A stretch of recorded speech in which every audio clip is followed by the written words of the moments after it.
አሁን አንድ ብሔር አይደለም ነፃነቱን እየጠየቀ ያለው መላው የአዲስ አበባ ነዋሪ ነው። መላው የኢትዮጵያ ሕዝብ ብለህ ውሰደው። መላው የኢትዮጵያ ሕዝብ በሚባል ደረጃ ከሁሉም የተውጣጣ ነው አዲስ አበባ ላይ የሚኖረው። ከ21 ዓመት በኋላ በታሪካዊ ቀን ነው ኢህአፓ በ10 በተመረጡ ከተሞች ላይ ሰልፍ የጠራው ሚያዝያ 30።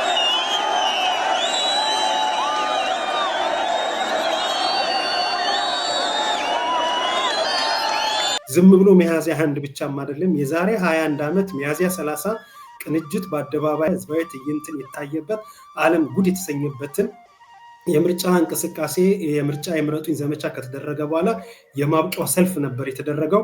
አሁንም በጣም የሚገርመው ነገር ልክ ከምረጡኝ ዘመቻ በኋላ አብቅቶ ወደ ጥሞና ጊዜ ከመመለስ በፊት እንደዚሁ ነው። ይሄም ድጋሚ እንትን ያለው የታሪክ ግጥምጥሞሹ በብዙ ነገር የሚያገናኘው ነው እየሆነ ያለው።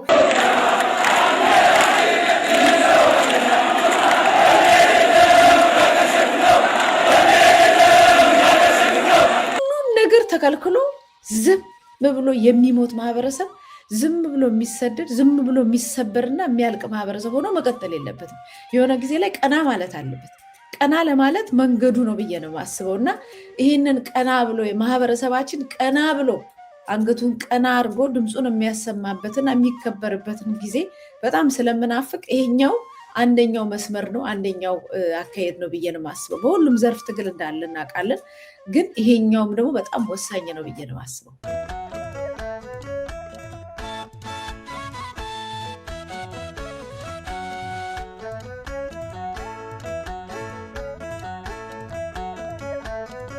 ሰላም ጤና ይስጥልን። የነጋሪት ቲቪ ስለ ሀገር መሰናዶ ተመልካቾቻችን፣ በዛሬው ርዕሰ ጉዳያችን ታሪክ ራሱን ይደግማል ወይስ አዲስ ምዕራፍ ሊከፈት ነው በሚል ቆይታ እናደርጋለን።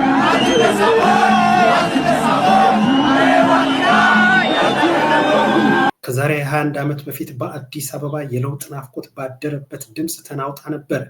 ያኔ በ1997 ዓ.ም የታየው ታሪካዊ ሰልፍ በኢትዮጵያ የፖለቲካ ትውስታ ውስጥ የማይረሳ ጠባሳም ተስፋም ጥሎም አልፈዋል።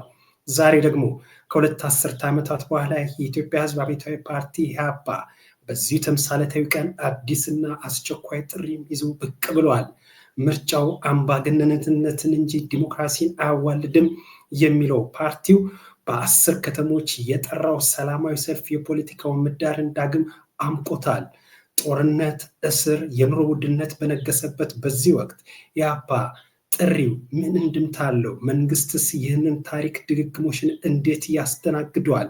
በዚህ ርዕሰ ጉዳይ ከ21 ዓመት በኋላ የኢህአፓን አዲስ ጥሪን በተመለከተ ከጋዜጠኛ መታሰቢያ ቀጸላ ጋር ቆይታ እናደርጋለን።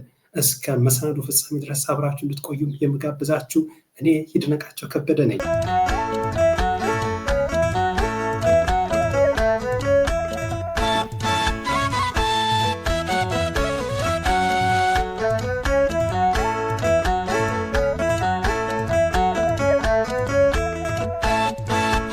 መታሰቢያ ቀጸላ እንኳን ደህና መጣሽ። እንኳን ደህና ቆየኝ ይድነቃቸው።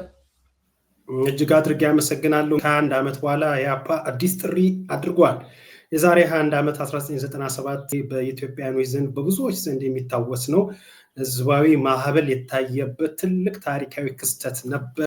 አሁን ደግሞ ኢህአፓ ሚያዝያ 30 2018 የጠራው ህዝባዊ ትዕይንት አለ። እሱን አስመልክቶ ነው ቆይታ የምናደርገው። ወደ ጥልቅ ቆይታችን ከመግባታችን በፊት ላንቺም ለኔም ለተመልካቾቻችን ትውስታ እንዲፈጥርብንና ምን ነበረስ የሚለውን ነገር እንዲረዳ አንድ የተዘጋጀች አጭር ቪዲዮ አለች። እሱን መልከት እስኪ መቲ በቅድሚያ። መልካም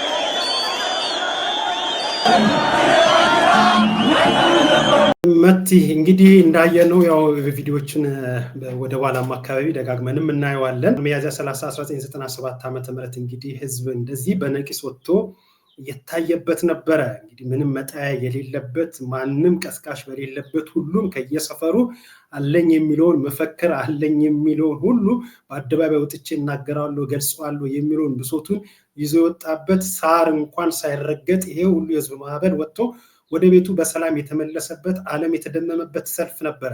እስኪ ስለዚህ ሰልፍ ትንሽ ያለን ትውስታን እናንሳና ወደ ዋናው ርዕሰ ጉዳያችን እንገባለን። ምንን ያስታውስሻል መቲ ይሄ ሰልፍ? በቃ ትክክለኛ የአዲስ አበባ ልጅ መልኩ ምን እንደሚመስል ትክክለኛ ኢትዮጵያዊነት እንዴት እንደሆነ ከድሮ ጀምሮ እንግዲህ የኢትዮጵያ ህዝብ የምናውቀው ሁልጊዜ ነፃነትን ፈላጊ ነው። ቁጭ ብሎ ሳይሆን ሁልጊዜ ይታገላል እኮ። እነዚህ ሁሉ የምታያቸው የጦርነት ዘመኖቻችን እኮ የሆነን የሚጠብቀውን ነገር ካለማግኘት የሚመጣ የትግል ጉዞ ናቸው እና ይሄ አዲስ አበባ ላይ ነው። አዲስ አበባ ላይ ብቻ አይደለም፣ የቅንጅት እንቅስቃሴ በመላው ሀገሪቷ የተቀጣጠለ ነው። በሚገርም ሁኔታ በየገጠር ባሉ ትምህርት ቤቶች ሁሉ ሳይቀር መምህራን ስለዛ ጉዳይ አዌርነስ የሚሰጡበት የሚያስተምሩበት ነበር እና አዲስ አበባን መለስ ብለህ ስታያት በጣም ጠንካራ ኢትዮጵያዊነት፣ ጠንካራ አንድነት እንዴት ደስ ይላል! አንድነት ራሱ ደስ ነው የሚለው። አየህ ምንድነው እዚህ ውስጥ አሁን አንድ ብሔር አይደለም ነፃነቱን እየጠየቀ ያለው መላው የአዲስ አበባ ነዋሪ ነው። መላው የኢትዮጵያ ህዝብ ብለህ ውሰደው። መላው የኢትዮጵያ ህዝብ በሚባል ደረጃ ከሁሉም የተውጣጣ ነው አዲስ አበባ ላይ የሚኖረው። የአዲስ አበባ ህዝብ ጠቅላላ ወጥቶ በአንድ ድምፅ፣ በአንድ ሀሳብ፣ በአንድ እቅድ ለውጥ እንፈልጋለን ብሎ እንደዚህ ኃይሉን ሲያሳይ ሀገር አለች ያሰኛል። ሀገር አለ፣ ህዝብ አለ፣ የሚስማማ ህዝብ አለ፣ በአንድነት የሚቆም ማህበረሰብ አለን፣ ጠንካራና ጀግና ህዝብ አለን፣ የሚፈራና መንግስትን አስገድዶ ለለውጥ ሊያንበረክክ የሚችል አይነት ጠንካራ ህዝብ አለ የሚለው ነው። ከምንም በላይ ግን በጣም የናፈቀኝና ለካ ነበር ለካ እንዲነን የሚለው ነገር፣ ለካ እንደዚህ ደስ ይላል የሚለው ነገር አንድነታችን። ምንም ነገር በዚህ ምድር ላይ ምንም ነገር የምታደርገው አንድነት ሲኖር ነው። ልትራመድ የምችለው አገርን ልታሳድግ የምችለው ከዓለም ጋር ራሱ አንድነት ያስፈልጋል። እንኳንስ ከራስ ከአንድ ሀገር ጋር እኛ በተለያየ ጎጥና በተለያየ ፖለቲካ ልዩነት፣ በባንዲራ በሰንደቅ ዓላማ አለመስማማት፣ በጎጥ በሃይማኖት ክፍል፣ እነዚህ ሁሉ ነገሮች ብዙ ፈተናዎች በየጊዜው ተሰጥተውን እሱን ሁሉ አልፈን ነው ይህንን አንድነት ያየኸውና የአንድነትን ማማር፣ የአንድነትን ጉልበት፣ የአንድነትን አስፈሪነትና የአንድነትን ተጽዕኖ ፈጣሪነት አንድነት ሊያመጣው የሚችለውን ኃይል የምታይበት ነው እና አሁንም ቢሆን እንደዚህ አይነት አንድነት እስከሌለ በጣም ትናንሽ ነው የምንሆነው። ትናንሽ ስትሆን ደግሞ ጉልበት የማይኖርህ እየተለየ የምትመታ የምትጠፋና የምትንገላታ ማህበረሰብ ነው የምትሆነው እና ደስ ይላል። ከሁሉም ማህበረሰብ ጋር ወገኑ ወገኔ ነው ብሎ አንድ ላይ መልእክት አንድ ላይም ሊሞት የወጣ ህዝብ ነው። አንድ ላይ ሀገሩን ሊያድን የወጣ ህዝብ ነው እና ከምንም በላይ አንድነቱ በጣም በጣም ይናፍቃል። ያው አንድነታችን ይመልስልናል። አሁንም የታፈነ ነው አዲስ አበባ ላይ እንኳን አለ ብዬ ነው የማምነው። ያሉ ጎጠኛ የሆኑ እንጀራ ፈልገው ዳቦ ፈልገው ስልጣን ፈልገው የተወሰኑ ናቸው ሊሆኑ የሚችሉት። አብዛኛው ህዝብ ግን አሁንም ቢሆን መድረኩ ከተመቻቸለት አንድ ነው ብዬ ነው የማስበው። ችግራችንም ሀገራችንም አንድ ስለሆነ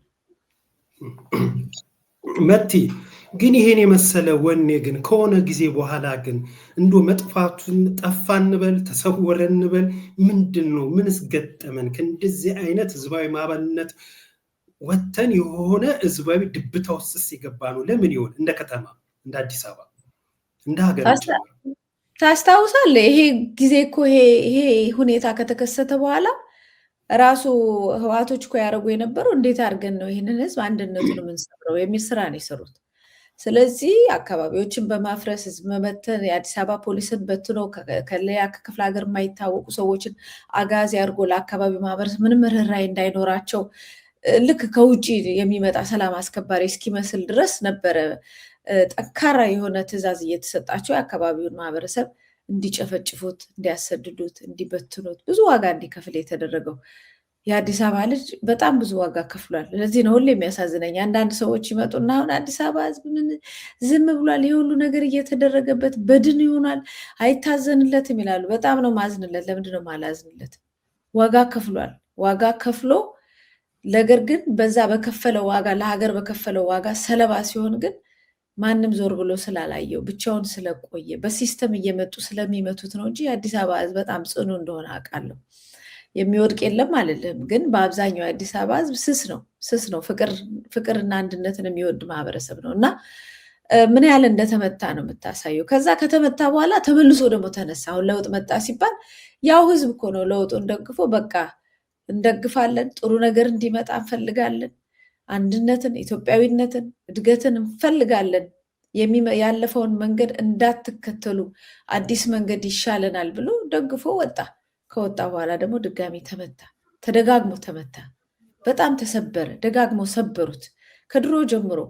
በድሮ ጀምሮ ከተማሪ ንቅናቄ በአንድ በቀይ ሽብር በነጭ በምንም በለው ደሙን እያፈሰሰ የተሰበረ ተሰብሮ ብዙ ጊዜ እየተንገዛገዘ እንዲቆይ የተደረገ ማህበረሰብ ነው እና አሁን ደግሞ ሙሉ በሙሉ መጣና አዲስ አበባን አስተዳደሩን ሙሉ በሙሉ በኦሮሚያ ክልል ወይም ከሌሎች ክልሎች በሚመጡ ብቻ የአዲስ አበባን ልጅ ሙሉ በሙሉ በመዋቅር ማስወጣት ማለት ነው።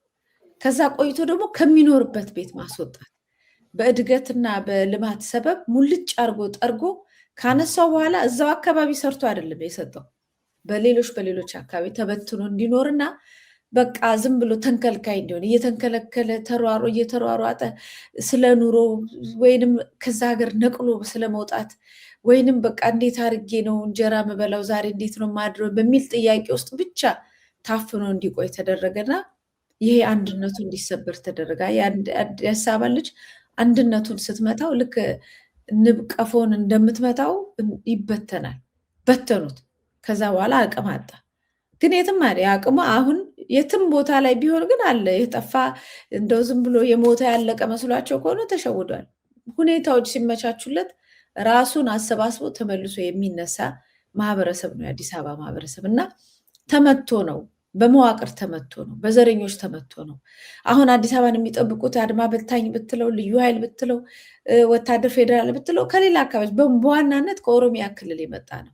በኦሮሚያ ክልል የሚመጡ ሰዎችን ደግሞ በአዲስ አበባ ያንተ ነው የራስህ አድርገህ ያዘው፣ ይሄኛው የአዲስ አበባ መጤ ነው ወራሽ ነው ተብሎ በአዲስ አበባ ማህበረሰብ ላይ ራሱ ጥላቻ እንዲያድርበት ተደርጎ የሚታይ ነው። በአዲስ አበባ ጠቅላላ የአዲስ አበባ ህዝብ እንዲጠላ ደግሞ ራሱ ጠቅላይ ሚኒስትሩ ባለፈው ሳምንት አንስቷል። ኦሮሞ ጠልነት አለ ምናምን እኔን ለመጠበቅ ከቡራዮ ከምናምን ይመጣሉ እያለ የአዲስ አበባን ህዝብ ከመንግስትና ከማይፈለግ ማህበረሰብ ውስጥ ካታጎሪ ውስጥ ስላደረገው ባይተዋርነት ይሰማዋል። ከዛ መሰደድ ነው፣ ከዛ መፈናቀል ነው፣ ከዛ አንጻር ነው እንጂ አቅም አጥቶ ብቻውን ፈልጎ ባርነትን ተቀብሎ አይደለም። አቅሙ ስለተመታበት ነው። መልካም መቴ፣ ይህ እንዳለ ሆኖ እንግዲህ ዋላስ ምን ነበረ የዛሬ 21 ዓመት ምንድን ነው የሚል ምናልባት አንዳንዶች ይህንን ነገር ባፈ ታሪክ የሚሰሙት ወይ እንደውም ዝም ብሎ ብቻ ሲወራ የሚሰሙት ነገር ከሆነ እስኪ ምናልባት የአይን ማኝ ሆነ ማስታወስ ግድ ነው። እስቲ እኛንም መልሰን እንደዛ በሚል ነው ይህንን ያቀረብነውና እየተወያየን ያለ ነው።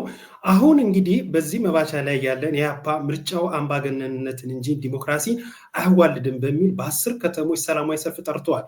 ይህ ጥሪው የተለመደ ጥሪ ነው። ማንኛውም በሰላማዊ መንገድ የሚንቀሳቀስ ፓርቲ ሀሳቡን ተቋሙን የሚገልጽበት ዲሞክራሲያዊ ስርዓት ነው። በእርግጥ እንደ ሀገር ያው ይሄ ነገር አፋኝ ስርዓት ነው ያለው። በባለፈውም ቢሆን አሁንም ቢሆን የባሰበት ነው። ይህስ ነገር እንዴት ነው ብለን የምንገመግመው ነገር እንዳለ ሆኖ ግን ከ21 ዓመት በኋላ በታሪካዊ ቀን ነው ኢህአፓ በ10 በተመረጡ ከተሞች ላይ ሰልፍ የጠራው ሚያዝያ 30። ከሱ ጋር እስኪ እናነጻጽር። አሁን ኢህአፓ የጠራው የሚያዝያው 30 ከዚህ በፊት የነበረው የ1997ቱን የለውጥ ናፍቆትን በመቀስቀስ ህዝብን ከዚህ ቅድም ስንለው መግቢያ ላይ እንዳልነው ከገባንበት ድብታ አውጥቶን ለዲሞክራሲ ለፍትህ ለሚደረገው ሰላማዊ ህጋዊ እንቅስቃሴ እንደ አንድ የሆነ መነቃቂያ ይፈጥርልን ይሆን? መቲ እስኪ ወደዚህ ነገር ትንሽ ቆይታ እናድርግ። አንተ ካልኩ በኋላ ነው ቀኑን እንደገና መልሼ ለማገናኘት ያሰብኩትና አስበውበት ነው ያደረጉት። አልገባኝም። ገጥሞባቸው ይሆን አስበውበት ሊሆን ይችላል ብዬ ገምታለሁ። ግን አሁን ብዙ ሰው ኢህአፓ ሰልፍ ጠራ የሚለውን ነው እንጂ አንተ አሁን ሰብሰብ አድርገህ እስክታመጣው ድረስ ከዛኛው ቀን ጋራ ታሪካዊ ክስተት እንዳለው በደንብ እየተነገረ አይደለም ያለው እና ታስቦበት ከሆነ ያንን መንፈስ ሊያመጣ የሚችልበት ሁኔታ ካለ በጣም ጥሩ ነው ብዬ ነው የማስበው። ዞሮ ዞሮ የኢትዮጵያ ህዝብ ድምፅ ማውጣት አለበት። እየተሰደደ ነው፣ እየተፈናቀለ እየሞተ ነው። ሁሉ ነገር ሆኖበታል። የሰው ልጅ ላይ ሊደረግ የማይገባ ነገር ላይ የኢትዮጵያ ሕዝብ ላይ ሆኗል። ስለዚህ ወጥቶ በአደባባይ አለሁ ማለት አለበት። አለሁ፣ ሕዝብ ነኝ፣ አቅም አለኝ፣ የምጠይቀው ነገርም አለኝ፣ መተንፈስም እፈልጋለሁ። እንዴ ጮሆ መመለስንም ራሱ እኮ የራሱን የቻለ አንድ ነገር ነው እና እስቲ አይተነው እንመለስ አንዳንድ ቪዲዮዎችን እና ከዛ በኋላ እንግዲህ በትዝታ እንቆዝማለን። ማህበረሰባችንም ጥንካሬውንም በደንብ እንዲያስታውሰው ያደርገናል ብዬ ገምታለሁ። መልካም። በዚሁ አጋጣሚ ቪዲዮዎቹንም እናያለን። ያው ያባ ሚያዝያ 30 2018 እንግዲህ ህዝባዊ ትዕይንቶችን ጠርተዋል። በ10 በተመረጡ ከተሞች ላይ የጠራው ቀኑም እንግዲህ ሚያዝያን 30 የዛሬ 1 ዓመትን የሚያስታውስ ነው። ዝም ብሎ ሚያዝያ 1 ብቻም አይደለም። የዛሬ 21 ዓመት ሚያዝያ 30 ቅንጅት በአደባባይ ላይ ህዝባዊ ነውጥን የፈጠረ ህዝባዊ ትዕይንትን የታየበት ዓለም ጉድ የተሰኘበትን የምርጫ እንቅስቃሴ የምርጫ የምረጡኝ ዘመቻ ከተደረገ በኋላ የማብቂያው ሰልፍ ነበር የተደረገው። አሁንም በጣም የሚገርመው ነገር ልክ ከምረጡኝ ዘመቻ በኋላ አብቅቶ ወደ ጥሞና ጊዜ ከመመለስ በፊት እንደዚሁ ነው። ይሄም ድጋሚ ምንትን ያለው የታሪክ ግጥምጥሞሹ በብዙ ነገር የሚያገናኘው ነው እየሆነ ያለው እና ከዛ ድብታ አውጥቶን ህዝብን በነቂስ ወጥቶ ይሄንን የአባ በ10 በተመረጡ ቦታዎች ላይ የተጠራው ሰልፍ ላይ ወጥቶ ሰላማዊ፣ ህጋዊ፣ ዲሞክራሲያዊ የሆነ መብቱን ተጠቅሞ ድምፁን ያሰማል የሚል እምነት አለን። ያም እንዲሆን የምንችለው ጥረት እናደርጋለን። ግን እነዚህ ነገሮችስ እንዴት ናቸው? እንዴት ይከናወናሉ? የሚልና አንዳንድ ደግሞ ቅድም ያየነው ለምሳሌ የ1997ቱ የአደባባዩን ሰልፍ ካየን በኋላ በማግስቱ መለስ ዜናዊ ወጥቶ አዋጅ ነው የነገረው። ከዚህ በኋላ የአደባባይ ስብሰባዎች ቀርተዋል፣ መንግስትም እርምጃ ይወስዳል ሲል አዋጅ አወጀ። ይህ ከሆነ በኋላ ከ8 ዓመት በኋላ የታፈነ ድምፅ እንዴት ነበረ? ህዝብ መጋፈጥ ድርጅት ብዙ ጊዜ ደጋግመን መቲን የማንችን በምንሰራቸው ፕሮግራሞች ላይ የምንለው ነገር አለ። ፓርቲዎች የተቋሙ ሰልፎችን መጥራት፣ አደባባይ ላይ ሰዎች እንዲወጡ የማድረግ ከፊት ሆኖ ታግሎ የማታገል የሚጠበቅባቸው ነው። ካለውም አጠቃላይ ችግርም ቢሆን እንላለን። ይሄ ነገር ስንል ብዙ ጊዜ እኔም አንቺን በንግግር እንለው ነበር እና አንዳንድ አስረጅ ቪዲዮዎች አሉ። እስኪ እሱን እንይ።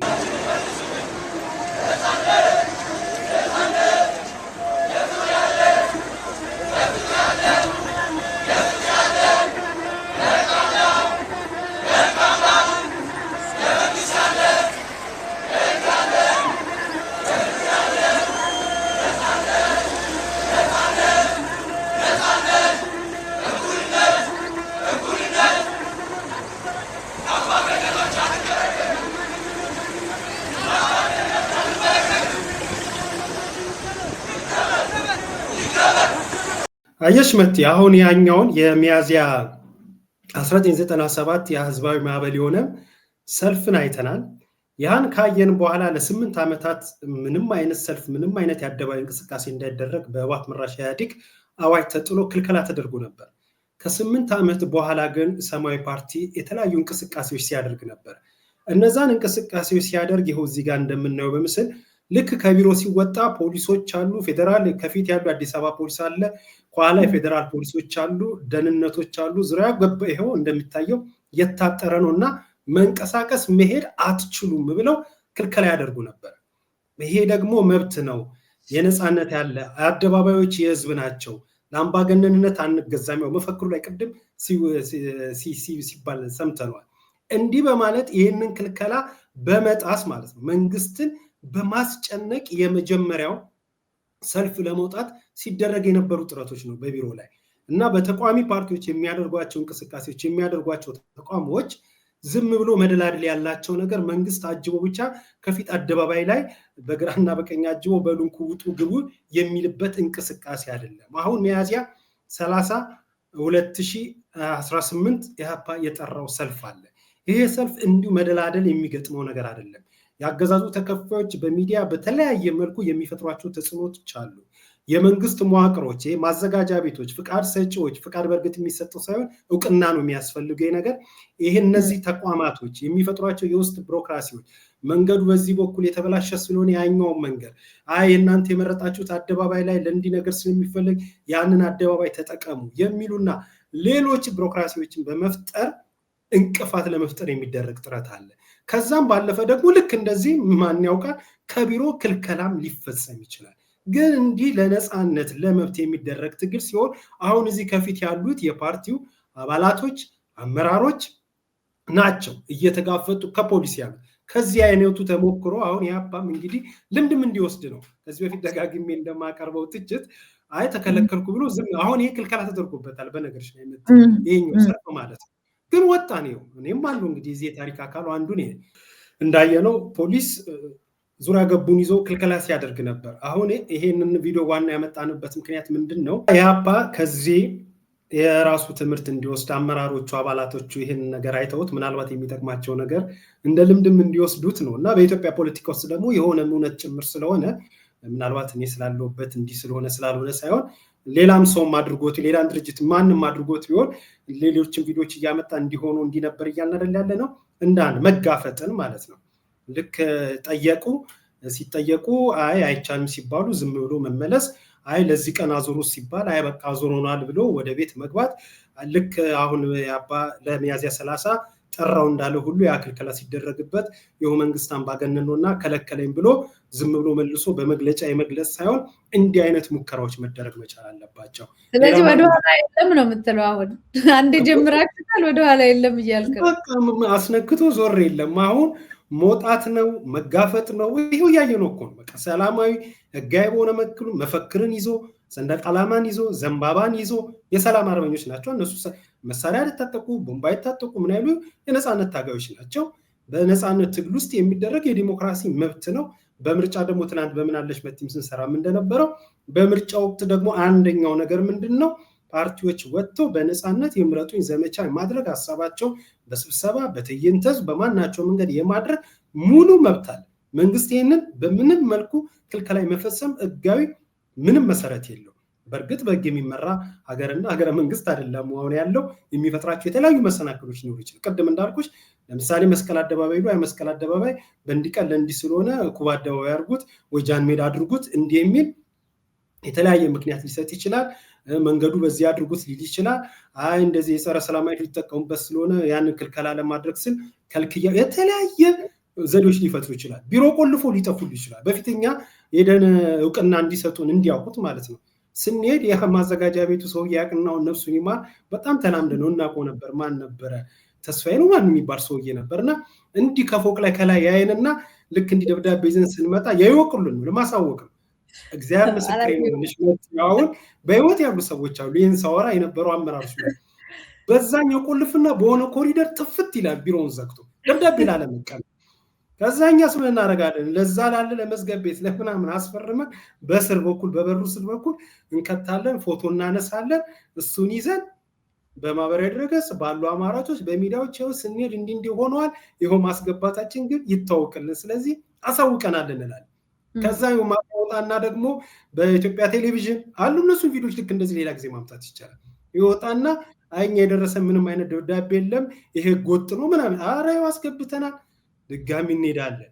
ካስገባን በኋላ እንደነገርኩሽ አይ በዚህኛው መንገድ ስለማይቻል ይሄ ቀን አይቻልም፣ ቀን ቀይሩ፣ አይሆንም፣ ቅድም እንዳየነው እንወጣለን። አጥረው ይዛሉ፣ አሳልፉን እንላለን። አልፈን ሄድንበትና ደግሞ አደባባይ ወጣንበትን ቪዲዮ አለ፣ እሱን ወደኋላ እናያለን። እና እንዲህ የመጋፈጡ ልምምዱ ሊኖር ይገባል። በቃ በእንዲህ መልኩ አሁን ያባን ማድረግ ከስከዛሬ ልምዱ እንዴት ነው የሚለው መፈተሻችን እንዳለ ሆኖ እንዲህ አይነቱም ነገርም አለ ለማለት ነው። መቲ ምናልባት አሁን እናንተ በወቅቱ ስታረጉት የነበረውን ነገር ሳስበው በጣም ፖሲብል እንደሆነ ነው የሚያሳየው። ምንም ይሁን በምንም በኩል በተዘጋብ ቁጥር አዳዲስ ቀዳዳዎችን መክፈት መፈለግ መቻል ነው የሚያሳየው። የሚያዝያው 30 ያው ህዝብን እንዳለ ንቅሎ ነው የወጣው። እኛ ሁሉ ተሰብስበን በእንትን እኮ ነው የሚወጣው። ከትምህርት ቤት እንደዚህ ተሰልፈ ምናምን ነው የምትወጣው። ከዩኒቨርሲቲ ተሰልፈ ነው የምትወጣው። በቃ እንዳለ ነው የሚቀር ያለ እስከማይመስል ድረስ ኑ ተባብለናል ምናምን ተብሎ አይደለም። ኤቭሪባዲ ኖውስ እንደሚኬድ የታወቀ ነው። ስለዚህ ማቆም አይችሉም። ከአቅማቸው በላይ ነው። ግን ትዝ ይልህ እንደሆነ እንደዚህ ደቅነው ነበር።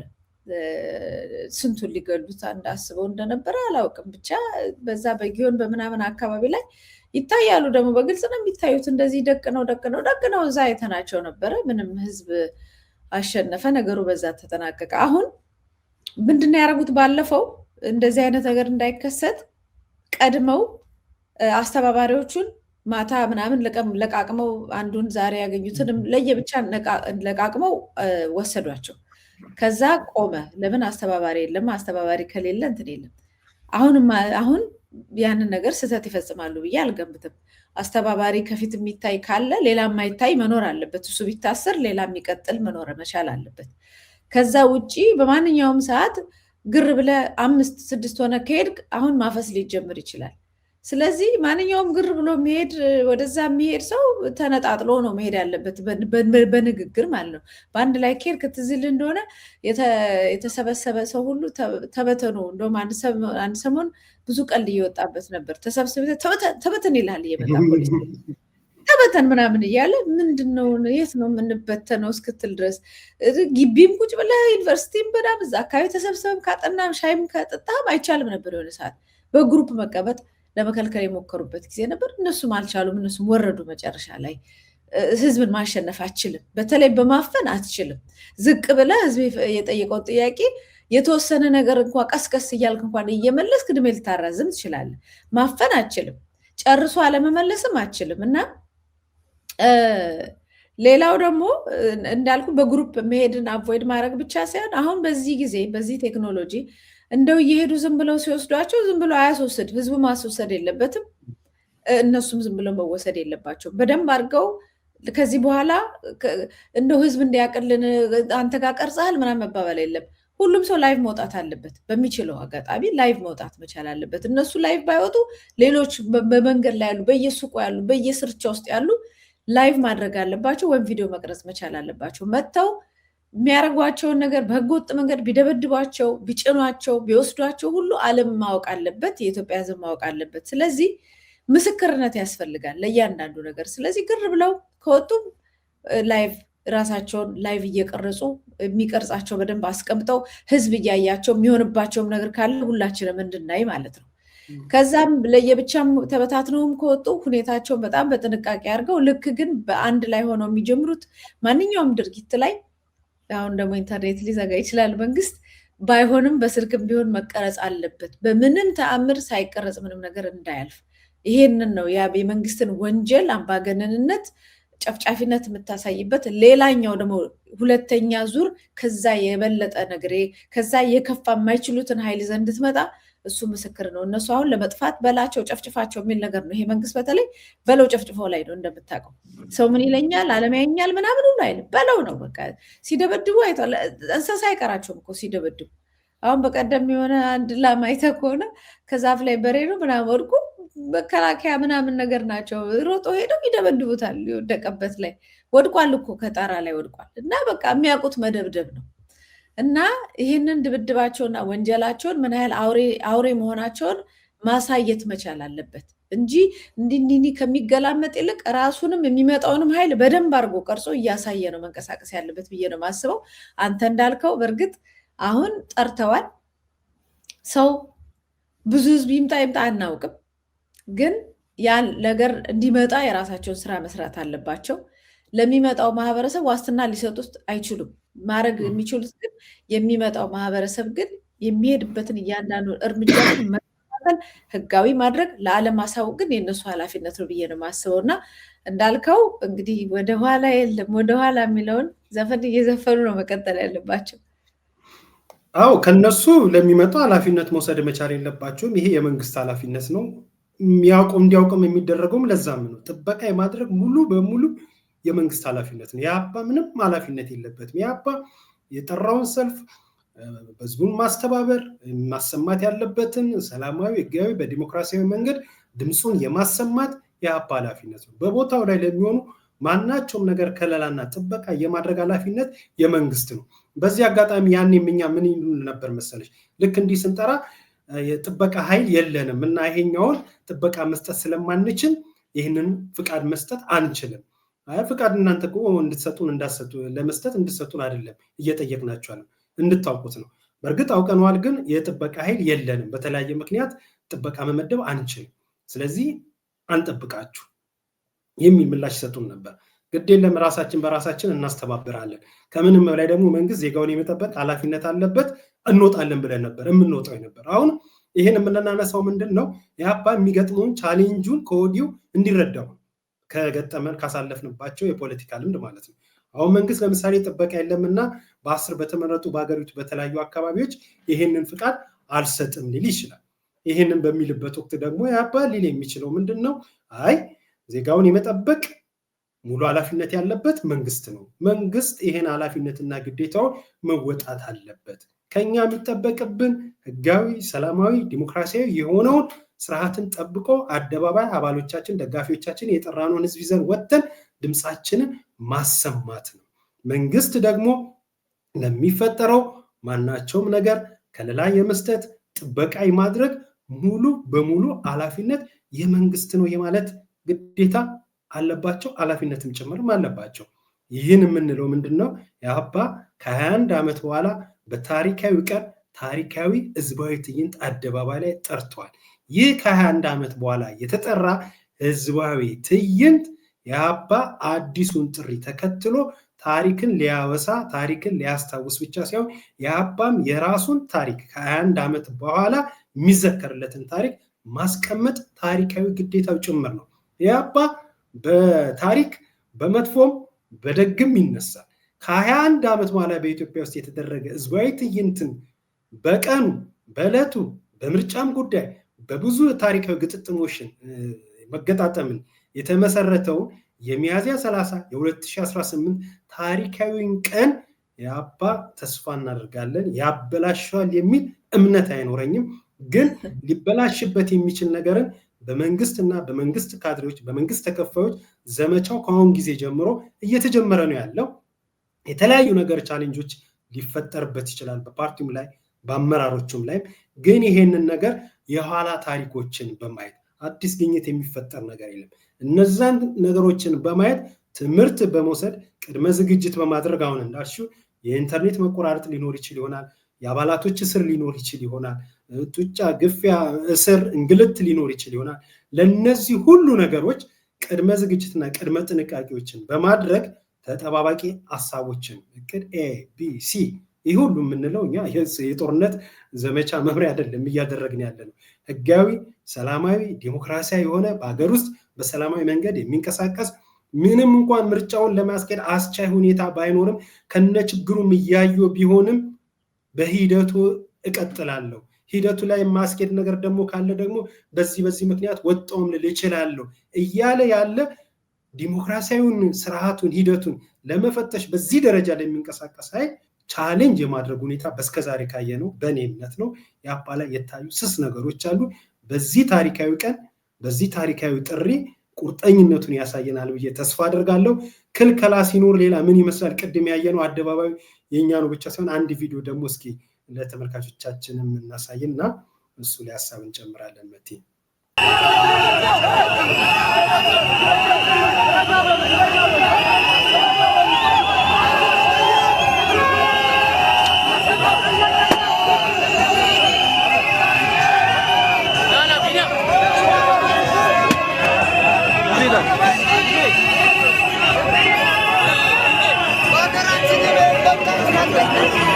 ሌላኛው ቅድም ካየነው በተጨማሪ ክልከላዎች ፖሊስ በአደባባይ መጥቶ መንገድ ዘግቶ አጥሮ አላሳልፍም ሲል የተፈጠረ ግብግብ ነው።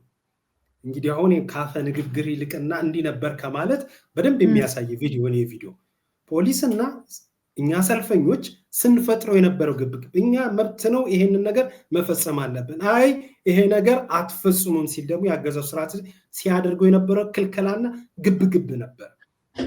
እንግዲህ አሁንስ ከ21 ዓመት በኋላ በተጠራው ኢህአፓ በጠራው አዲሱ ጥሪ በዚህ ታሪካዊ ቀን እንደዚህ አይነትን ግብግብ ፈጥረው ለመብት ለዲሞክራሲ ያሉ የኢህአፓ አመራሮችና አባላቶች ከፊት ሆነው ህዝብን ታግለው የማታገል አቅማቸው ሞራላቸው ወኔያቸው በስካውን እኔ በግል የማቀርባቸው አንዳንድ ትችቶች ስላሉ ከዚህ በመነሳት ይሄ ሙከራ ነው። የራሱ ስህተቶች የራሱ ድክመቶች አሉበት፣ የታለፈ ነገር ነው። አሁን ከዚህ ተምሮ ከዚህ ሂደት ታይቶ የኢህአፓ ትልቅ ድርጅት ነው።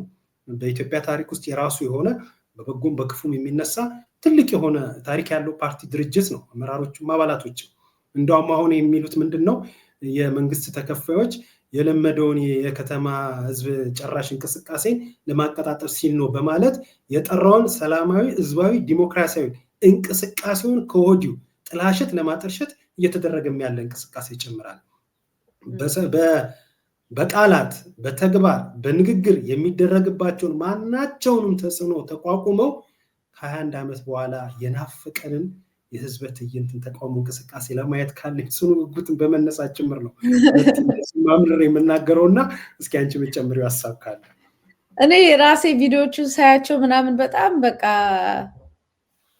ወደዛ ህይወት ተመልሶ የመመለስ ወደዛ የመብትን የማስከበር አቅም ወደዛ አቅም የመመለስ ወደዛ ራስን የመቻል ወደዛ የተከበረ ማህበረሰብ የመሆን ነገራችን በጣም እያጓጓኝ ነው እና በተለይ አዲስ አበባ ማህበረሰብ እና ሌላውም ሁሉም አካባቢ ይህንን ነገር የሚያደርገው ለራሱ ሲል ነው። አሁን ታውቃለህ ማንም የሚከበር የለም፣ እንደ ማህበረሰብ የሚከበር የለም። የሚከበረው ማንም ጉልበተኛ ነው የሚከበረው። ለምን ጉልበተኛ መሳሪያ ይዞ ያንበረክካል እንትን ይልሃል ምናምን። ሰራዊት ነው የሀገሪቷም ሰራዊት ነው የምታመርተው። እህል ለአምርታ አይደለም ወደ ውጭ የምትልከው ወይም ከውጭ የምታመጣው መሳሪያ ነው በአብዛኛው። ሁሉ ነገር የምታመጣ ከፍተኛ የሆነ የሀገሪቷ በጀት ለመንግስት ህዝብን ለማፈኛ የሚጠቀምበትን ነገር ነው የምታወጣው እና አልታፈንም፣ መከበር አለብኝ፣ በጉልበት አልገዛም፣ ባርነት በቃኝ። እኔ የምለው ነገር እኔ የምጠይቀው ጥያቄ በመንግስት ጆሮ መግባት አለበት፣ መሰማት አለብኝ ብሎ እንደው እንደ ኢትዮጵያ ኢትዮጵያ ጀግና ህዝብ ነው።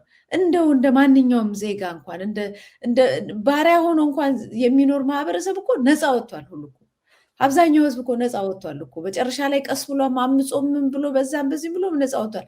እድሜ ልኳን ለነፃነት ዋጋ የከፈለች ሀገር፣ የነፃነት ተምሳሌት የሆነች ሀገር ግን በዚህ ጊዜያት ውስጥ ረጅም ጊዜ በባርነት ማህበረሰባችን ቆየ። ፍትህ አያገኝ፣ ጥያቄ አይመለስለት፣ የኢኮኖሚ ተጠቃሚነት የለው፣ ሁሉን ነገር ተከልክሎ ዝም ብሎ የሚሞት ማህበረሰብ፣ ዝም ብሎ የሚሰደድ፣ ዝም ብሎ የሚሰበርና የሚያልቅ ማህበረሰብ ሆኖ መቀጠል የለበትም። የሆነ ጊዜ ላይ ቀና ማለት አለበት። ቀና ለማለት መንገዱ ነው ብዬ ነው የማስበው እና ይህንን ቀና ብሎ የማህበረሰባችን ቀና ብሎ አንገቱን ቀና አድርጎ ድምፁን የሚያሰማበትን የሚከበርበትን ጊዜ በጣም ስለምናፍቅ ይሄኛው አንደኛው መስመር ነው፣ አንደኛው አካሄድ ነው ብዬ ነው የማስበው። በሁሉም ዘርፍ ትግል እንዳለ እናውቃለን፣ ግን ይሄኛውም ደግሞ በጣም ወሳኝ ነው ብዬ ነው የማስበው። ልክ ነሽ። ይህንኑ ነው እኔም ሀሳቡ ያንቺ ነው የምጋራው። ፓርቲው ደግሞ በጠራው ህዝባዊ ተቋሙና ትዕይንተ ህዝብ ላይ ለሚያደርጋቸው የትኛውም ሰላማዊ የሆነ ትግሎች ደግሞ ከጠቀመው በሚል ይህንንም ሀሳብ እያቀረብን ነው ያለ ነው። መንግስት ግን በዚህ በምርጫው ምክንያት የመከልከል ዕድሉ በጣም ጠባብ ነው እል ነበረ። አሁን ከማየውና ከአንዳንድ ነገሮች ግን ስነሳ የመንግስት ተከፋይ ሰዎች በሚዲያ ዘመታቸው ሰዎች አሁን በያፓ ላይ እየዘመቱበት ያለው ሁኔታ እጅግ ስም የሚያጠለሸን፣ ቅድም እንዳልኩሽ የከተማ ህዝብን የማጫረስ ልምዱን ለማምጣት የተጠቀመበት ዘዴ ነው በሚል ባልተገባ መልኩ ለዲሞክራሲ የሚደረገውን እንቅስቃሴ ወደ እልም ያለ ጦርነት በማስመሰል ደረጃ እየሳሉት ነው ያለው። ይህንን ደግሞ በሀቅና በእውነት ደግሞ ይሄ አለመሆኑ ልክ እንደኛም ደግሞ ሚዲያ ላይ ያለን ለዚህ ተገቢውን ምላሽ መስጠት መቻል አለበት። ወቅቱ የምርጫ ነው። የምረጡኝ ዘመቻ እንቅስቃሴ ነው ያለው። ልክ ሲፈልግም ብልጽግና ሞቶ ሲፈልግም አብን ሞቶ ማንም ሞቶ ከህዝብ ጋር በሚያደርጋቸው ማናቸውም እንቅስቃሴ ሁሉ የሀፓ ሞቶ የኔ ማድረግ ሙሉ ኃላፊነት አለበት። መጠየቅ ያለበት ወጥቶ ያ የተባለው ነገር ተፈጽሞ እንደሆነ እኩል አይተን የምንጠይቀው ነገር ነው የሚሆነው። ከሆዲሁ ግን ስምን የማጠልሸት አባላቶቹን አመራሮቹን በተለያየ መልኩ የመፈረጅ ከባድ የሆነ ስራዎች እየተሰራ ነው። ይህንን ነገር የመከላከል ራሳቸውም እንደዚህ አይነት የስም ማጥፋት ዘመቻ የሚፈጸምባቸው የፓርቲ አመራሮችም አባላቶችም መጥቶ ይህን ነገር መከላከል መቻልም አለባቸው። እኛም እንግዲህ በቻልነው አቅም ይህንን ነው የምናደርገው። አመት አንድ ቪዲዮ እስኪ እሱን እንመልከት። እነዛ ሁሉ ክልከላ ተፈጸመ፣ ተደጋጋሚ ሁሉ ፖሊስ አላሳልፋለ፣ ይሄን ሁሉ አደረገ። በመጨረሻ ላይ ግን አደባባይ ላይ በመውጣት ደግሞ የተሰማ ድምፅ ነበር። አሁንም ያፓ የተለያዩ መሰናክሎችን ተወጥቶ አደባባይ ላይ ወጥቶ ምን ያሳየናል የሚለውን አንድ ቪዲዮ አለ። እስኪ እሱን እንመልከት።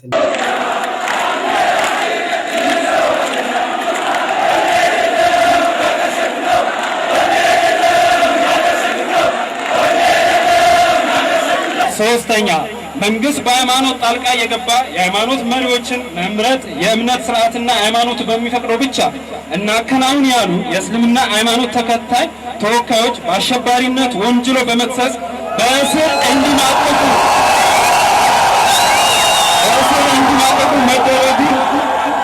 እንዲቆሙና በአስቸኳይ እንዲፈቱ እንጠይቃለን።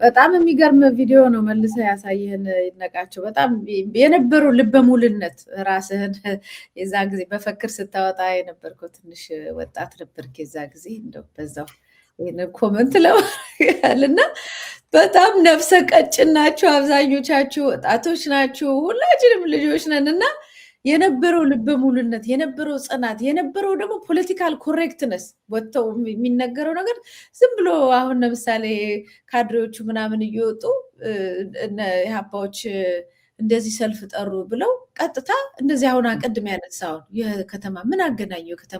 የከተማ መጨራረስ ምን አገናኘው? የዛን ጊዜ ደርግም የታጠቀ የኢህአፓም ደግሞ የራሱ የታጠቀ ኃይል አለው። ይሄኛው ምን አገናኛቸው? ወጣቶች በቃ እናንተ ሰማያዊ ፓርቲ እንደነበራችሁት መፈክር ይዘው የሚወጣ ኃይልን ወደኋላ ጎትቶ መንግስት ለመግደል ዝግጁ ነው እያሉን ከሆነ እሱን ይንገሩን። እንደሚገል እና ገዳይ እንደሆነ እናውቃለን። እሱ አዲስ ነገር አለ። የሚወጡት ግን ምንም የማይገናኝ እናንተ እኮ በዛን ጊዜ እኮ ሲወጣ ፕሮፐር የሆነ የተጻፈ መፈክር በአማርኛ በእንግሊዝኛ ለዓለም አቀፍ ማህበረሰብ የሚሰጥ ማህበረሰቡን ራሱ መብቱን እንዲያውቅ የሚያስገድድ ብዙ ትምህርታዊ ነገሮች ነበር ይዛችሁ በአደባባይ ላይ የምትናገሩት እና እሱ በጣም የሚናፍቀኝ እሱ ነው። ይኸውልህ አሁን እኮ መድረኩ ላይ የምትሰማው ነገር ራሱ በጣም የወረደ እኮ ነው። በጣም ወይኔ እዚህ ጋር ደረስን እንዴ? በኢቮሉሽን ሰው እያደገ እየበሰለ ኢቮልቭ እየሆነ ይመጣል እንጂ ወደኋላ ይመለሳል እንዴ? ወደኋላ እኮ ነው የኢትዮጵያ ፖለቲካ እኮ ከተነሳችበት ከዛ ሁሉ መከራ ካሳለፈችው ነገር ጋር የበለጠ የሰለጠነ ይመጣል ሲባል ጭራሽ ወደኋላ ተመልሶ የጋርዮሽ ዘመን የድንጋይ ዘመን ውስጥ ነው እኮ እየከተቱ ነው ያሉት። ንግግራቸው፣ ክርክራቸው፣ የሚጽፉት ነገር፣ ሀሳብ ለሰጠ ሰው የሚሰጡት ስድብ፣ ነቀፌታ፣ ፐርሰናላይዝድ የሆነ ግለሰቡን የማጥቃት ነገር፣ ሀሜት በጣም ቆሻሻ ነገር ነው እና ፖለቲካውን ራሱ ፖለቲካነት ባሻገር ዝም ብሎ የጎጥ መጨመላለቅ ውስጥ ከተውታል እና ይሄንንም ከፍ የሚያደርግ የአዲስ አበባ ማህበረሰባችን ደግሞ በኢትዮጵያ ውስጥ ያለ በስነ ልቦና በእውቀት ምን ያህል ከፍ እንዳለ ራሱንም የሚያሳይበት ስልጡን ማህበረሰብ እንደሆነ ራሱን የሚያሳይበት ይሆናል ብዬ ነው ተስፋ የማደርገው እና በወቅቱ የነበረው ነገር በጣም በጣም እንጃ የፖለቲካ እውቀታችን የኛ ሁሉ ብዙ እንኳን ባይሆን የኛ ሁሉ በጣም የተሻለ ነው በወቅቱ እኛ ልጆች ሆነን ማለት ነው። እኛ ልጆች ሆነን ትላልቆቹ የሚያደርጉትን የምንተችበት መሰረቶች ነበሩን። የሰብአዊ መብት ጉዳዮች ጥሰቶችን መብታችን አሁን እናንተ ሰማያዊ ፓርቲ በኢትዮጵያ ውስጥ ሰላማዊ ሰልፍ አታርግ ክልክል ነው ወንጀል ነው ብሎ የሚከለክል ምንም ህግ እንደሌለ ብዙ ሰው የሚያውቅ አይመስለኝም። እናንተ ግን በወቅቱ ታውቁ ነበር። ማሳወቅ ነው ስለከለከለኝ አልቀርም ማሳወቅ ነው የሚለው በህገ መንግስቱ መሰረት ህጉን ጠብቄ ነው የሚሄደው። ህጉን ተላልፎ መንግስት ከመጣ ለሱ ደግሞ ተጠያቂነትን ይዞ መምጣት አለበት ብላችሁ ነው አይደለ? በጠረጴዛ በበር ስር ምናምን ትከቱት። አሁን እኮ የኛ ማህበረሰብ አሁን ያለው ማህበረሰብ ሰላማዊ ሰልፍ ፈቀዱላችሁ አልፈቀዱላ መከልከልና መፍቀድ ራሱ መንግስት እንደማይችል ራሱ አይታወቅም። ይህንንም ግልጽ ማድረግ ያለብህ ይመስለኛል እንደው ለማስታወስ ያህል ማለት ነው። ስለዚህ የሚወጡ ኃይሎች መውጣት መብታቸው ነው። መንግስት መከልከል መብቱ አይደለም። የወጡትን ደግሞ መግደልም መደብደብም ደግሞ መንግስት መብት የለውም። ይሄን ማድረግ መብት የለውም። ይሄ እንዳይሆን ደግሞ በብዙ ቁጥር ወጥቶ መንግስትን ማጋለጥና መጋፈጥም ያስፈልጋል። በብዙ ቁጥር ከወጣ ምን ሊያደርጉት ይችላሉ? ይኸው እናንተ ወጣችሁ ምን አደረጓችሁ? ትታሰራላችሁ። በሶስተኛው ቀን እንላለን። እኛም ውጭም ከወጣም በኋላ ያለ ነው እንላለን። ደግሞ ይፈቷችኋል እየፈሩ ማለት ነው።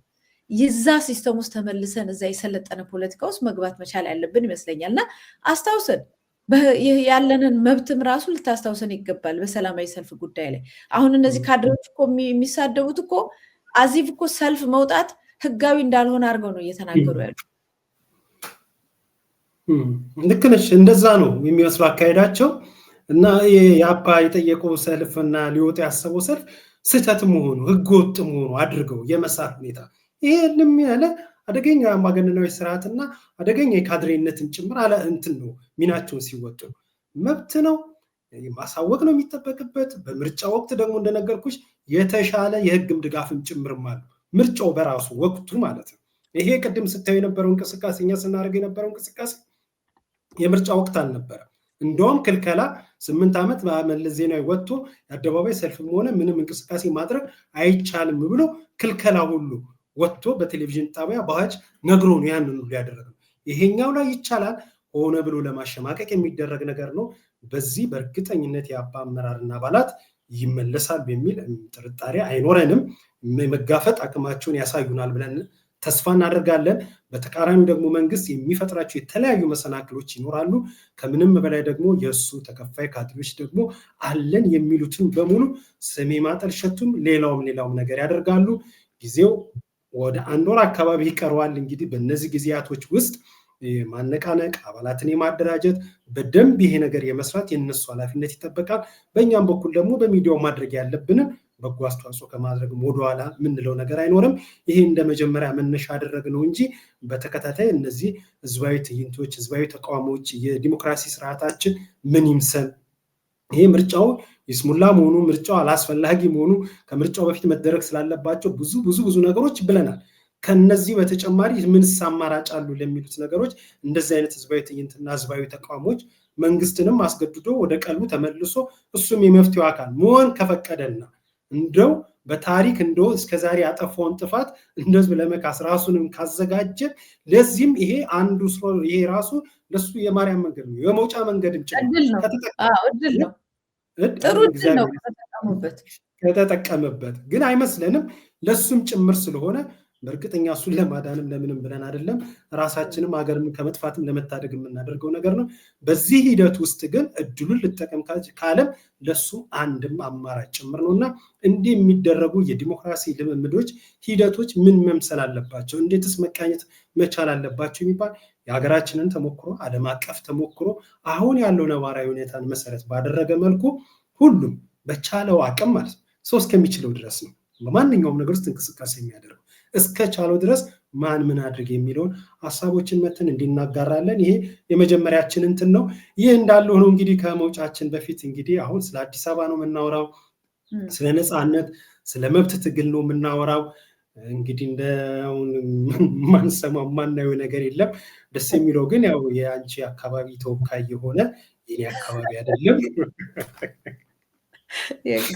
የእናንተ አካባቢ የፈረንሳይ 6 ኪሎ እንደራሴያችሁ ያው ከሰሞኑ በደንብ ስናወራበት ነበረ ካሙዙ።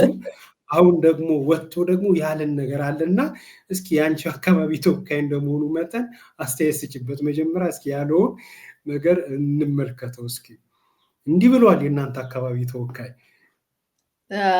አይ ያው ፖለቲካ እኮ ምንም እንደሱ እይታ ከሆነ ፖለቲካ ምንም ነገር አይደለም፣ ችግር የለውም ነው። ሙዚቀኛ ሆነ አርቲስት ሆነ እንትን መሆን ትችላለህ፣ ፖለቲከኛ መሆን ትችላለህ ለሚለው እስማማለሁ። ሙዚቀኛ ሆኖ አርቲስት ሆኖ ሰው ፖለቲከኛ መሆን ይችላል። ግን በራሱ ገጽ ላይ አሁን ያለው እኔ ስክሪንሻት አድርጌው ነበር እና ራሱ ነው የለጠፈው። ተከታተሉኝ ብሎ ነው ይሄንን እንግዲህ የለጠፈው። እዛ ላይ ብዙ እንግዲህ ለሚተቸው ነገር አርቲስት ሆነ ማድረግ ትችላለህ፣ ፖለቲካ እንትን ማለት አይደለም፣ መንግስትን ደግሞ የምደግፈው ሀገርን ስለምወድ ነው የመሳሰሉት ነው ይላል። ከስር ግን ፖለቲከኛ ሲሆን ማለት ነው ፖለቲከኛ ሲሆን ስለ አሰብ አነሳየ። ፖለቲከኛ ሲሆን በፊት አርቲስት ሲሆን ኮምፖዘር ምናምን ሲሆን ሙዚቀኛ ሲሆን እንዴ ምን ችግር፣ ብዙ ሙዚቀኞች እኮ ብዙ ፖለቲካ ሲሆን እነ ቦብ ማርሊ ምናምን ብሎ ዓለምን በሙዚቃቸው ትልቅ ቦታ ያደረሱ ሀገርን ህዝብና መንግስትን ያስታረቁ ትላልቅ ስራዎችን የሰሩ ሰዎች ጋር ራሱን አነጻጸረ። ምንም ሀገራዊ ነገር እኔ በበኩሌ ምንም ሀገራዊ ነገር በተለይ የኢትዮጵያን ህዝብ በተለይ ደግሞ የሚመረጥበት የሚወዳደርበትን የአዲስ አበባን ህዝብ ወክሎ ምንም ነገር ሲያደርግ አላየሁትም። አዲስ አበባ ህዝብ ብዙ ዋጋ ሲከፍል ማለት ነው። ለረጅም ዘመን ዋጋ ሲከፍል አለሁ አላለም። የአዲስ አበባ ልጅ ነኝ አላለም። ከየአካባቢው ተፈናቅሎ ምናምን ያው ተፍ ተፍ ብሎ ከሚሰራበት ከፒያሳም ከየትኛውም ከካሳንቺስ ምናምን ወደ ሩቅ ቦታ ሲፈናቀል ይህ መንግስት ጥሩ ነው ያደረገው ሀገሬን ስለምወድ ይህንን መንግስት አከብረዋለሁ ነው ያለው። ለተፈናቀለው እና የአካባቢው መሬት ጸርቶ ለሌላ ባለሀብቶች ሲሸጥና ለመዝናኛ ብቻ ቀርቶ ነገር ግን እዛ ቦታ ላይ ይኖር የነበረው ሩቅ ቦታ ሄዶ ቢዝነሱንም የሚሯሯጥበትንም ነገር አጥቶ እየተመላለሰ እየሰራ 2 ሰዓት ሲመላለስ ወይም ከዛ ቦታ ጋር ካጣው ቦታ ጋር ሊመጣጠን የማይችል እና ጨርሶ ምንም አይነት ካሳ ባልተገኘበት ጊዜ የትወጣ የትገባ አላለውም።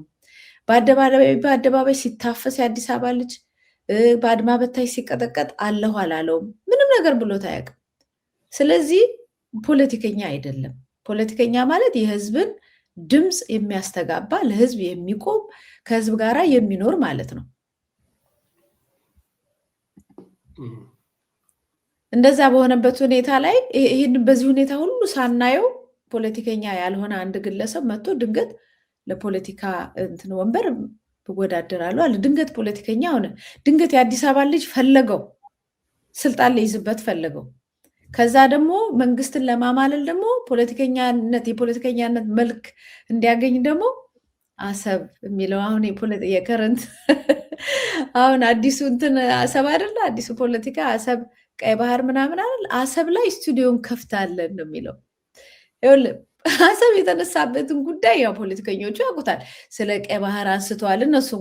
እነሱም ሌላ አጀንዳ ቢኖራቸውም ስለ ቀይ ባህር ተነስቷል። ሌላው የኛ ማህበረሰብ ሊያወራበት የሚችለው ኢትዮጵያ የባህር በር ያስፈልጋታል፣ ቦርደር ያስፈልጋታል። እነዚህ የመሳሰሉትን ነገር ወደ ውጭና ወደ ውስጥ ለግብይትም ለምናምንም አሰብ ታስፈልጋለች፣ ወይም አሰብ ድሮ ኢትዮጵያ ነበር። ብዙ አይነት ነገሮችን ፖለቲከኞች ይላሉ፣ ወይም ኢቭን ካድሬዎች ይላሉ። እሱ አሰብ ላይ ስቱዲዮን ከፍታለን። ምንድን ነው ባህር ኃይል ተቋቁሞ ባህር ኃይሉ እንትን በሚቆምበት መርከብ ላይ ነው ስቱዲዮ የሚከፍተው ወይስ ምን ማለት ነው? ኤርትራን እንወስዳታለን ነው? አልገባኝም። ታዲያ ፖለቲከኝነቱን አልተውማ፣ አሁን ሙዚቃ ላይ ነው ያለው። ስለዚህ እሱ አሁን የሙዚቀኛ አክቲቪስት ነው የሆነው። መንግስት ወጥቶ አሰብን ወደ እኔ መልሳታለሁ፣ በጉልበት በጦርነት ቀይ ባህርን አሰብን መልሳለሁ ሲል እኔ ደግሞ ስቱዲዮ ከፍታለሁ ምናምን በሙዚቃ እኔ ደግሞ አግዛለሁ ምናምን ለማለት ከሆነ ሜክሴስ አዲስ አበባ ላይ ተወዳዳሪ ሆነ መተህ የማታውቀውን አዲስ አበባ ልጅ እወዳደርበታለሁ ስልጣን ይዤ በሱ ጣፈንታ ላይ እኔ ወስናለሁ የሚል አንድ ፖለቲከኛ አሰብ ላይ ስቱዲዮ ከፍታለሁ ብሎ ስራውንም ሳይተው ያውም አሰብ ላይ ሄዶ ሊከፍት እያሰበ እንደገና ብቻ ምንድን ነው የሚያሳየው? ይሄ ሰላማዊ ሰልፍ ያው በሌላ መንገድ ነፍጥ ምንም ይዞ የሚታገለው ባመነበት ይታገላል። በተለይ የአዲስ አበባ ልጅ ብዙ ሊጠይቀው የሚችለው ነገር፣ ብዙ ሊጠይቀው የሚገባው፣ ብዙ የተናቀበት፣ የተሰደበበት፣ የተዋረደበት ነገር እንዳለ ማሳያ ነው። ለሱ ነው መናገር የምፈልገው። ስለዚህ እኛ የአዲስ አበባ ልጆች እዚሁ ተወልደን አድገን ከሌላም አካባቢ መጥቶም እዛው አደገም የኖረም እዛው ዩኒቨርሲቲ ገብቶ ተምሮ ምንም ወጥቶ መግባት ሀብት ማፍራት ያልቻለበት ሁኔታ ላይ ላዳ ገዝቶ መስራት በማይችልበት ሁኔታ ላይ ራይድ እንኳን ኢንጂነሪንግ ተምሮ ራይድ የሚሰራ መምህር ሆኖ ከሰዓት ሌላ ነገር የሚሰራ ብዙ የአዲስ አበባ ልጅ የትም እየተንከራተተ ባለበት ሁኔታ ላይ እሱ ሙዚቀኛ ሆኖ ለመንግስት ስላደረ ምንም የማያውቀውን የአዲስ አበባ ልጅ ላይ መጥቶ ስልጣን ይዞ ከዚህ በላይ ምን ሊያደርግበት እንደሚችል እገምታለሁ። ከዚህ በላይ ምክንያቱም አያውቀውም፣ ቆሞለት አያውቅም። የአዲስ አበባ ልጅ አላከብረውም። ስልጣን ይዝበታሉ ሲል አላከብረውም። የሚፈልገውን ነገር ሊያደርግ ነው እየመጣ ያለው። ስለዚህ አይገባኝም፣ ይሄ እንደዚህ አይነት ዲስሪስፔክት፣ እንደዚህ አይነት ንቀት አይገባኝም። ከዚህ የተሻለ ቦታ ይገባኛል። በፖለቲካ ላይ ራሴ ተወካይ ሆኜ መውጣት አለብኝ። ራሴ ለአዲስ አበባ የሚወግን አካል ሆኜ መቀመጥ አለብኝ። ለአዲስ አበባ ማህበረሰብ ድምፅ የምሰጠው ራሴ ነኝ። ድምፅ ደግሞ ለማግኘት ደግሞ ራሴ ፓርላማ ውስጥ መግባት አለብኝ። አልተወከልኩም። የአዲስ አበባ ህዝብ ተንቋል። ባይተዋርነት ተሰምቶታል፣ ተገፍቷል። በፖለቲካውም በኢኮኖሚም በብዙ ነገር ተገፍቷል። አዲስ አበባ ልጅ መጤ ምናምን እየተባለ እየተገለለ አንዴ በአድማ በታኝ አንዴ በወታደር እየተጨፈጨፈ ነው ያለው። ስለዚህ የአዲስ አበባ ህዝብ ሊከበር ይገባል ብሎ የሚወጣበት ሰልፍ ያስፈልገዋል። ስለዚህ ይህን ሁሉ ነገር የሚናገርበት ነው። የአዲስ አበባ ልጅ ወጥተህ ዝም ብለህ ተደብደብ ምናምን አልቀረለትም፣ ድብድቡ አልቀረለትም። እንደውም አመጣለሁ ብዙ ቪዲዮዎች አሉ። የአዲስ አበባ ልጆች ማህበር የመሰረቱ ቲክቶክ ምናምኖች አሉ። ብዙ ምሬቱ በቃ መሮናል፣ የት እንሂድ፣ ከሊቢያ ተርፈን ያለነው ደግሞ የት እንሂድ እያሉ ነው እያለቀሱ ያሉ የአዲስ አበባ ልጆች። እና እኔ ደግሞ እንደ አዲስ አበባ ተወላጅነቴ በጣም ያመኛል። ለምን የእውነት አደላለታለሁ ለመሰለም አደላለት ምንም ተወካይ የለውም። ከክልል የሚመጡ ሰዎች ክልልን ወክለው መጥተው በዚህ ክልል ላይ የተጎዷል ምናምን ነው የሚሉ። ለአዲስ አበባ ልጅ ማን አለው? ሁሉንም ተቀብሎ በፍቅር ለሚያኖረው ለአዲስ አበባ ልጅ ለመላው ሀገሪቷ የሚጮ እዚህ ጋር መሆን አለበት፣ ይሄ እንደዚህ መሆን አለበት እያለ እየወጣ ዋጋ ለሚከፍለው እና በስናይፐር ለሚጨፈጭፈው የአዲስ አበባ ልጅ ምንም ዞር ብሎ የሚያየው ማንም የለም። ፍቅርን ለሚሰጠው እጁን ከፍቶ ለሚያቅፈው ለአዲስ አበባ ልጅ ንቀት ነው የተረፈለት። ውጣ ነው የተባለው። መጤነ ከዚህ ሂድ ሰፋሪ ምናምን እየተባለ ነው። ስለዚህ ሊታዘንለት ይገባል። ካልታዘንለት ደግሞ ወጥቶ በተደራጀ መልኩ፣ ካልተደራጀ ይመታል። በተደራጀ መልኩ በቁጥር በዝቶ ከወጣ መብቱን የማስከበሩ ቢያንስ የመከበርና የመፈራት አቅም ሊኖረው ይገባል ብዬ ነው የማስበው። ይነቃችሁ ስላረዘምኩ ይቅርታ። ኖ ጥሩ ነው ያልሽው እኮ ማለት የኔንም ስሜትም ጭምር ነው። የኔም ስሜትም ብቻም ሳይሆን በአዲስ አበባ ጉዳይ ላይ ይሰማናል ያገባናል የሚሉ ተወላጆች የሚሆኑ ነዋሪዎች የሚሰማቸውን ስሜት በልኩና በአግባቡን የገለጹ እንደውም ብትከትይበት ደስ ባለኝ። ምክንያቱም ብለነው ያላበቃ ነው ያልወጣልን ነገር መፍትሄ ስላልተገኘ ነው። የማለት ሱስ ኖሮብን ወይም ብሶተኞች ዝም ብሎ ብሶት ምሽ አውራጆችም ሆነንም ሳይሆን መፍትሄ አልተገኘለትም። መፍትሄ እስኪገኝለት ለራሳችን የገባነው ቃል ኪዳን አለ። እንደ አዲስ አበባ የታየው ማህበራዊ፣ ፖለቲካዊ፣ ኢኮኖሚያዊ ምስቅልቅል ችግሮች መፍትሄ እስኪገኝለት ድረስ በቻልነው አቅም ሁሉ ጥረታችንን እንቀጥላለን ብለናል። ከዛ አንጻር ያልሽው ነገር ገና መጀመር ነው። ምኑን አረዘምሽውና ገና ጅማሮ ነው ያለው እና ጥሩ ነገር ነው፣ ትክክል ነገር ነው ያልሽው። የምንቀጥልበት ነው የሚሆነው። ከ21 ዓመት በኋላ የአፓ አዲሱ ጥሪና ሚያዝያ 30 2018 የሚጠበቀውን ሰልፍን አስመልክተን እስካሁን ቆይታ አድርገናል። ወደፊትም እንግዲህ ይሄው ዝግጅት የሚቀጥል ነው የሚሆነው። መቲ ስለነበረን ቆይታ እጅግ አድርጌ አመሰግናለሁ። ክብረት ይስጥልኝ። እኔም እጅግ በጣም አመሰግናለሁ ይነቃቸው። አድማጭ ተመልካቾቻችን ከ21 ዓመት በኋላ የአፓ አዲሱ ጥሪ በተሰኘ ርዕሰ ጉዳይ ከጋዜጠኛ መታሰቢያ ቀጸላ ጋር ያደረግነው ቆይታ ይህን ይመስል ነበረ። በአነሳነው ሀሳቦች ዙሪያ ላይ ይጠቅማል ይሆናል ያላችሁትን ነገር እንዳገኛችሁ ተስፋ እናደርጋለን። ይህን መሰናዶም ይዤላችሁ የቀረብኩት እኔ ይድነቃቸው ከበደ ነኝ። ዳግም በሌላ ዝግጅት እስክንገናኝ ድረስ በያላችሁበት ሰላም ሁኑ።